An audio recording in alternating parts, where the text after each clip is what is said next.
From the News Channel 5 network, this is SportsLine.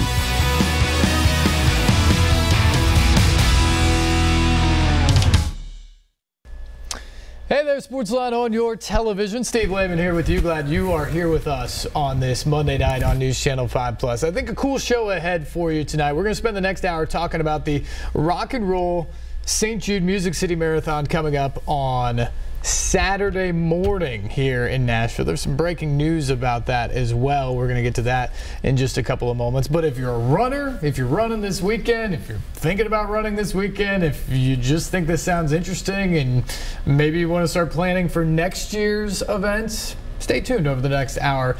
We'll answer a lot of your questions. We'll go over some details, all of that stuff as well. We are joined in studio tonight by Katie Holmes, the St. Jude Rock and Roll Marathon event manager, and also Scott Wietecha, four-time men's marathon winner.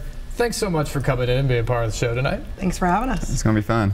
And Katie, let's start with kind of some breaking news. We found out just about a half an hour ago or so that you guys are moving up the start time on Saturday. It will be 6:45 a.m. instead of the original posted time because of the weather, right? It's supposed to be hot. It's supposed to be humid on Saturday, and so an earlier start time is necessary. Yes, we've been working closely with the weather service to track on the weather for race day, knowing it was the potential of being really hot. And based on the humidity levels and the temperature levels, we decided to shift everything 30 minutes earlier, and then we're adjusting the time limit for the full marathon to 6 hours as well. So just to be clear for everybody out there, depending on the different start times they would have, give me the full rundown of when you need to be in place, what time people are going to go off with the new schedule. Sure. So the 5K is now going to start at 6:15, and the full and half marathon will start at 6:45. So we'll shift opening times for parking, for our shuttles, which we're communicating directly to the runners, and all be posted on our website as well. So we're shifting everything earlier, 30 minutes, so people can arrive a little bit earlier as well. But it will be a 6:15 start for the 5K and 6:45 for the full and half. You guys gonna do bed checks too, just to help people get up a little bit earlier? Scott, you've run a lot of these over the course of your time. 6:45 in the morning. How early will you have to set your alarm to get ready to be out there on the course? 3:30 maybe. I don't know, but it's part of the game, I guess. Actually, I almost missed one of the marathons a couple of years ago. We had the AM/PM mishap. But then luckily, I woke up on my own. So, yeah. Give me the rundown as a runner. What is your game plan morning of the race, or kind of your typical preparation? I mean, how early do you wake up for the race? What types of things will you put in your body, fluid-wise or food-wise, before you actually go run? What's your preparation right before the gun goes off? Yeah, especially with this race being so hot and humid, I'll definitely try to stay more hydrated over the last 2 or 3 days. A lot of people who are running Saturday, they might just try to down the fluids on Friday and Saturday only. I think it's going to be a 3 or 4 day process. Usually I'll eat a pretty big meal on Thursday and Friday, just kind of eat a little bit lighter so things can kind of settle and digest pretty well. On the days of the marathon, I actually try to eat quite a bit. I always tell people I have an iron stomach. I'll probably do a couple Pop-Tarts, a bottle or two of Gatorade, then a couple coffees and a gel or two. So I try to get about 700, 800 calories the day of a marathon.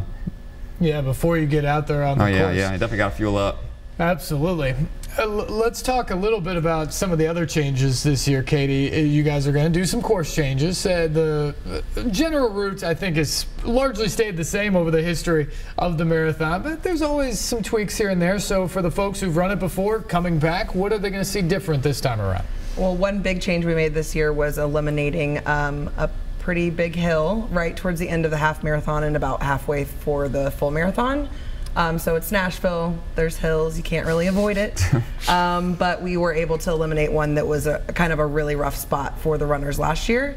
And so we made some other adjustments here or there to kind of accommodate for that change.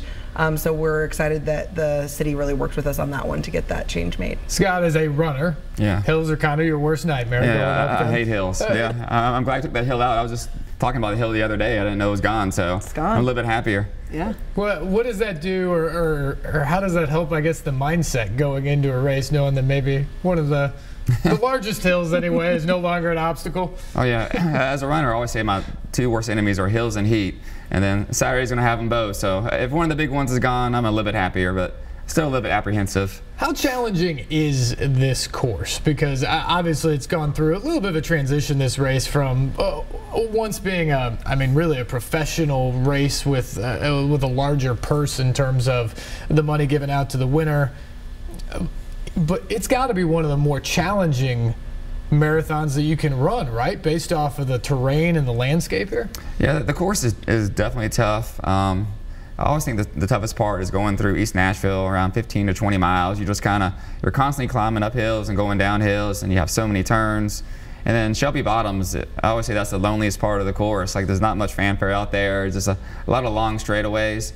But overall, I kind of think if you respect the course, it's not too bad. Most of the hills are kind of in the middle or even towards the beginning. So especially on a day like Saturday with the weather and the hills, if you take it out a little bit more slowly and kind of respect the distance and kind of focus on trying to feel good the last 6 miles rather than the first 6 miles, it's not too tough of a course. I mean, you're going to struggle on it for sure, but if you respect it, it's definitely not as hard. 26.2 miles certainly has my attention and respect, I will tell you that much, and I think everybody should respect that. If you'd like to get in on the conversation tonight, 737-7767 is the number that you can join in on the program. Katie, it is a tough course for people, especially if they've maybe never run a marathon before and choose to come here. But what is it about Nashville, besides the course itself, that you think sets this race apart from so many other marathons? It's definitely a lot of support from the community, a lot of support from our city partners. We've been here, this is our 18th year, so there's a lot of tradition here, and the masses just come out on race day, and it's a lot of fun. There's block parties everywhere, people are out cheering on the runners, and so you have a fun city, a fun time for people that are traveling in. We do get a lot of people that travel in for this race, and the community just really embraces it, and it's a great fun time for everybody. The Rock and Roll Marathon, there are other of these around the country, but come on, this is Music City. So is there any place quite like Nashville in terms of the entertainment along the course? It is our best race as far as entertainment along the course goes. The bands come back. It's kind of a competitive thing to get a band on course here, so we're always excited to see that and to see people out. And we've had some big names along the course in past years. And then we obviously have our concert on Saturday night as well, which is a little different. Typically our headliner is right after the race, so it's a little bit of a bigger deal here with the music. So we'll talk about the concert coming up later on in the program, but in terms of the bands on the course, so it's obviously 26.2 miles to do the full. How many bands do you cram into 26 miles? You'll see a band every mile. Every mile. Yep. So it's a lot of music. You hit a couple on out and backs too.